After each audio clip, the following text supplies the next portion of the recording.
Lalaking naglalaro naman ng cellphone habang nakatambay, patay sa pamamaril sa Taguig City.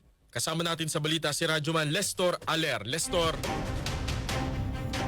Dead on the spot ang isang lalaki matapos na pagbabarili ng hindi pa nakikilalang gunman sa Taguig City. Dakong alas 12 ng hating gabi kanina nangyari ang krimen sa bahagi ng Giho Street, Barangay Sembo. Ayon sa isa sa mga tauhan ng nasabing barangay na i-report ng isang delivery rider sa kanila ang nangyaring pamamarila. Pakinggan natin ang tinig ni Manuel de Jesus, Assistant Team Leader ng Bantay Bayan. Narinig daw po silang sunod-sunod na putok ng baril. Tapos, nung sinilip po nila, may lalaki daw po na nakabulagta.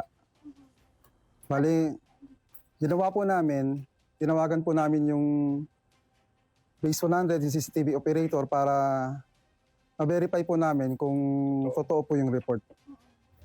Yun nga po, sinabi po sa amin ng CCTV operator na positive daw po yung report, may nakahiga nga po na lalaki sa daanan.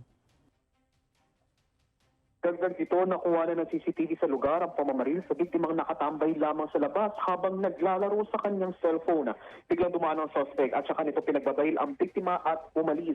Ngunit agad na binalikan nito ang biktima at muling pinagbabaril bago tuluyang tumakas. Labis na naghihinagpi sa mga kaanak ng nasawing biktima. Napag-alaman naman na nasangkot o manunoon ang biktima sa illegal na droga. Patuloy pa rin ang sinasagawang investigasyon at backtracking ng mga CCTV ng pulisya sa nangyaring insidente.